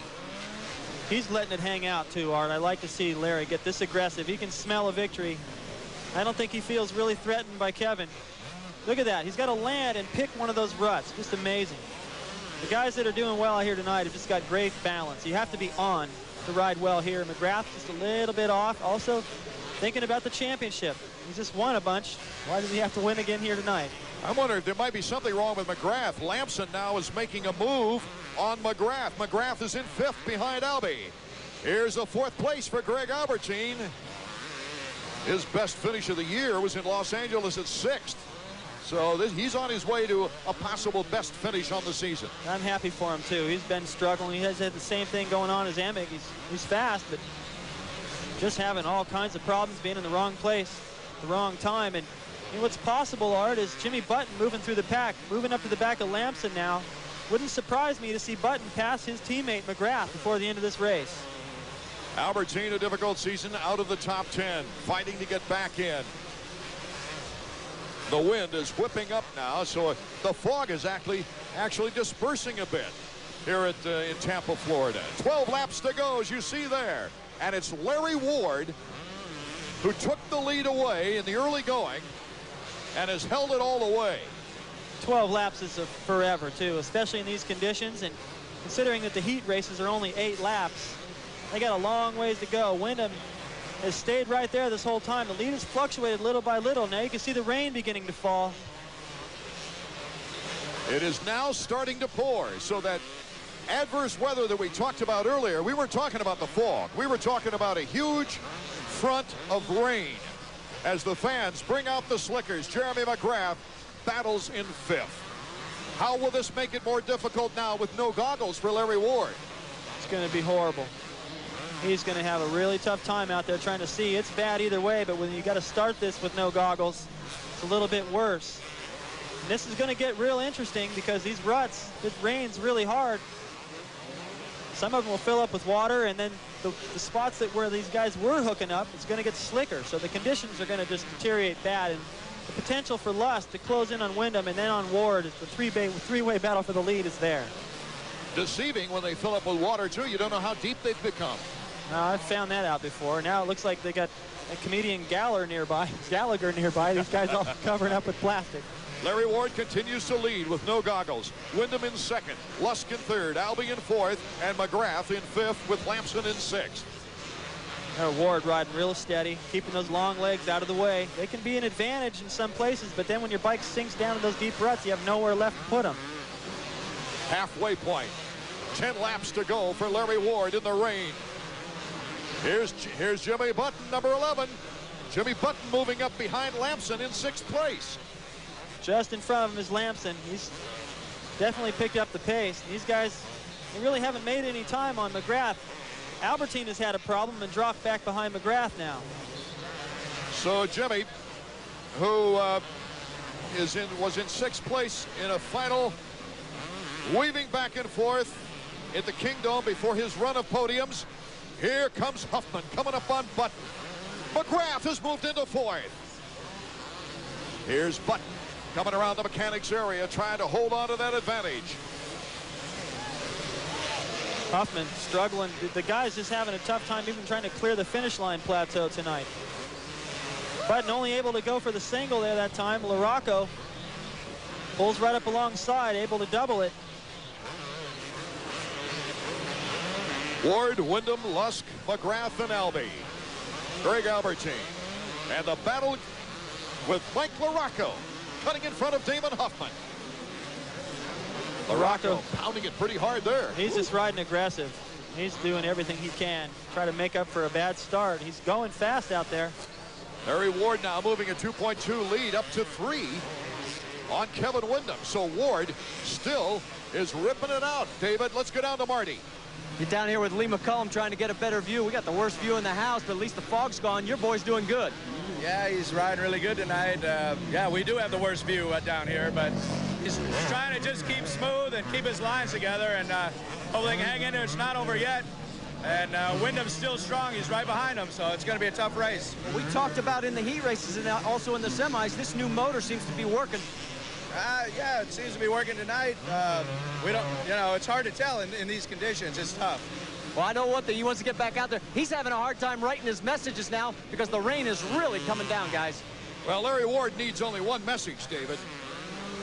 That's focus. Yeah, he just wants to see that white flag. And get it going. You know, the thing is, he's actually starting to stretch his lead now on Kevin Wyndham. That's going to give him a lot of confidence, help him ride even more relaxed, make better decisions. And the other thing is, too, is that Lusk is starting to pick up time on Wyndham. Button passes into 5th. Wyndham could start worrying more about Lusk coming up than worrying about catching Larry. That's good news for Ward and Suzuki. I'm surprised Lee McCollum let Marty interview him. You know, every time Ward's been out near the front, Marty comes up to him, he starts to walk the other way. Button goes down. You see him in the left corner of your screen as the other riders rip by him. Number 11, Button smoking big time. He's got smoke dripping off there. Something gets onto that pipe, burns and drops smoke. And Button's looking like he's signaling in the mechanics area that he needs new goggles the next time around. That's all I can figure there. Larry Ward of Team Suzuki. Suzuki has never won here at Tampa. Larry Ward has not won since 1990. Trying to come back after an 8-year drought. There's Albertine and LaRocco battling it out. Well, we've seen the Suzuki struggling a little bit, but Larry Ward, if he can hold on here tonight, his only wins have come on a Suzuki here in the U.S. Supercross. 7.1 second lead for Larry Ward. Albie's in 5th, LaRocco in 6th. LaRocco having trouble getting some real momentum to jump. Well, everybody is. You're using that clutch so much, and you saw he just got a face full of dirt from Albertine. Just as he crested that hill, Albertine had gassed it, threw a shovel full of mud right in his face. Look at Albertine going past McGrath. Albertine moves up another notch. He's in 4th. Can McGrath come back and recapture that 4th place position? Valuable points on the line here for McGrath. Even though he's got such a horrendous lead, 53-point lead in 1st place, races like this will add up on you quickly. And not only would this break McGrath's string of victories, but it'll break his string of podiums this year as well. He can't move up a couple of spots. 8 for 8 in podiums. Honda stopwatch. Let's check out the time now for Larry Ward. And he's starting to ride better and better. Just over that finish line jump, landed right on the downside. For a while there, he was struggling. He kept riding the nose into that berm. I didn't like it. It looked a little shaky. McGrath has now moved back to 6th. LaRocco has passed him as we take a look at our leader, Larry Ward, trying to win his first in 8 years. He's coming up to lap Ryan Hughes, Jimmy Button, Jeff Emig, putting in a fantastic race. And he's going to do all this without goggles. He's toughing it out. Believe me, he's going to be digging that stuff out of there all night. Getting hung up a little bit there by Button. Button didn't know he was coming. Larry doing a good job to adjust, putting his feet out, using them like rudders. Larry. LaRocco goes down right at the finish line.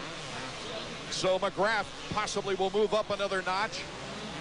Let's check out the lap time of Larry Ward, who got hung up by Jimmy Button there. That'll make it a little slower, but still, I don't think he's too concerned with his lap time right now. Just over a minute now. The interval much more important, right? As Kevin Windham is running in 2nd place. 1:10 for a lap for Larry, and you see him land off that finish line jump right in the rut, right in that berm, getting off to it. Putting it all together here. Button pulls off in the mechanics area. So Lusk making the move on Windham. Has moved into 2nd place. Look out. Ezra with 5 laps to go. He's got that on the edge mentality right now. He wants another victory. Well, he's got a long ways to go to get Larry, who's just coming by the other way on that straightaway. He can see the differential. Doesn't need to look at a pit board for that. He won't be happy with 2nd. I mean, he's not going to be disappointed, but he wants a victory bad. Somebody has got to remind Roger DeCoster to breathe. Everybody at Suzuki. They've certainly, just like Kawasaki, they've had their problems getting things going, but it looks like they've got it all sorted out. All their rudders riding good. Albie really coming through here tonight. Here's our leaderboard. Larry Ward on Team Suzuki, Ezra Lusk, Kevin Windham. The top 3, as you can see, the rain really starting to pelt. Yeah, as you look at Larry, it's not only the fact that he's riding well tonight. He got a good start. He's putting things together. He's obviously been working hard, but he's one of the older guys out there, and he's got a lot of experience. And dealing with these conditions is experience. The guys that make the best decisions, choose the best lines, when to push, when to take it a little bit easier to getting through the lappers. And Larry so far has done it all right, but Lusk isn't that far behind.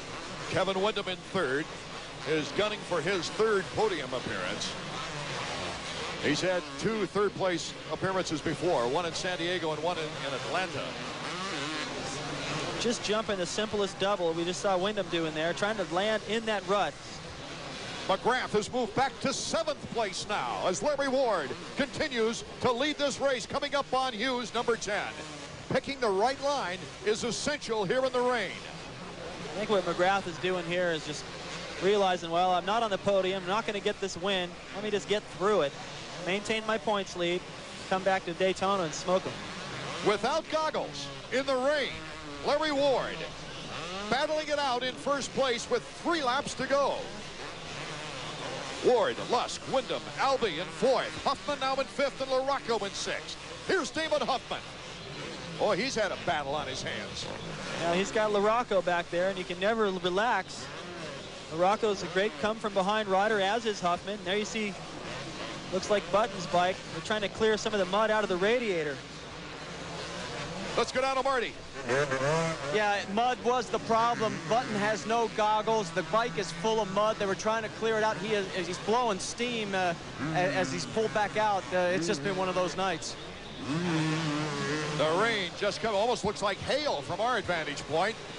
Ward trying to become the 4th different winner this year. Well, he'll be glad to get back to the hotel room in a nice hot shower. This is just miserable. These raindrops are huge, and they're just like freshly melted ice cubes. This nice warm temperature we had is freezing now. Right Here's into the that. battle for 5th. Yeah, next time you're driving down the road in these conditions, just hang your head out the window. That's what it feels like for Larry Ward. Down at the finish line is Ryan Hughes after being lapped by Larry Ward. And Lusk is closing on Ward. This is not over yet. Both these guys from a similar place in the country, Georgia, North Carolina, they're used to the rain, they're used to ruts and mud, these conditions. Can Larry Ward hold on? He's got about a 4-second lead right now on Ezra Lusk. With less than 2 laps to go, Marty Reed. There you see the differential. Guys, I got to tell you, if anybody who doesn't have goggles, I don't see how they can see. The raindrops are huge, and they've just got to be stinging because they're already stinging, and I'm just standing here. Larry Ward having trouble getting by the defending champion, Jeff Emig. Number 4, Larry Ward. Lusk has got to be able to take advantage of that in 2nd place. Oh, this will be frustrating for Larry if he can't get around. He's still 4 seconds ahead, though, by an unofficial count. I don't even know if he can, well, he's trying to look at the mechanics area and see what his signal is. 1 lap to go. The white flag is waving for Larry Ward. Can he hold on and gain his 2nd Supercross victory of his career with 8 years in between? This is horrible for him right now because there you see him case a jump, big mistake. He's trying to get around Emig a moment ago, and he got a shower full of mud as he went up the finish line jump. And it's closing up. Ezra Lusk right behind him. We're going down to the wire. Ezra is trying for his 3rd win of the season. Can Larry Ward hold him off? The last lap. Ward still holding true. Starts to widen his lead now on Ezra Lusk. Lusk getting balled up. It's getting so slippery right now. Lusk made a big mistake there. Cost him valuable time. Roger DeCoster up on the winner's podium. That's to get out of the rain probably right now and to see if his rider can pull this off. Nobody can get in his way right now. Larry Ward cutting around. Ezra Lusk has to be careful as well. Larry Ward sensing victory. Larry Ward looking at the checkers. Larry Ward! Incredible! Suzuki's first win here in Tampa. Roger DeCoster, a big sigh of relief. And this is the first time in the 90s Larry Ward jumping on Lee McCollum. This is the first time in the 90s that all 4 brands have won a main event in Supercross. Ward, Lusk, Wyndham, and Albee are top 4, with Huffman in 5th, LaRocco in 6th. A long time coming for Larry Ward makes it even more special right now. The rain does not bother him one iota. But Marty Reed, I just don't see how he went through those huge rain pellets with no goggles. And it'll be interesting to see when you talk with him when we return. Larry Ward taking the gloves off. It was 1990 in Seattle that he won his first Supercross victory. Oh, we'll be right back.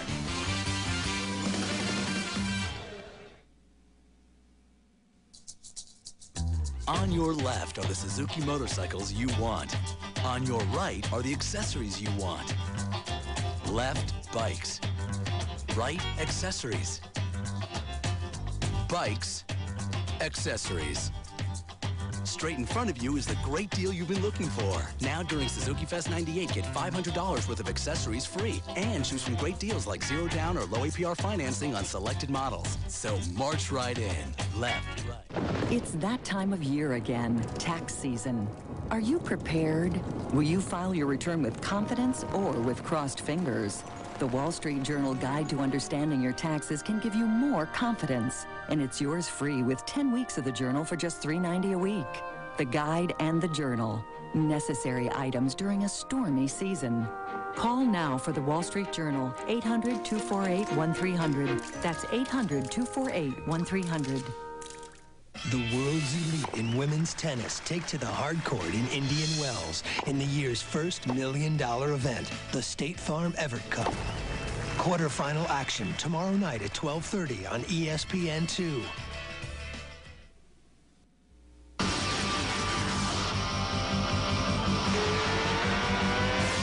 AMA Supercross has been brought to you by Honda Motorcycles, celebrating 50 years with great deals during Honda Dream Days. And by Suzuki Motorcycles and ATVs. Now during Suzuki Fest 98, get $500 worth of accessories for free and choose from great deals like 0 down or low APR financing on selected models.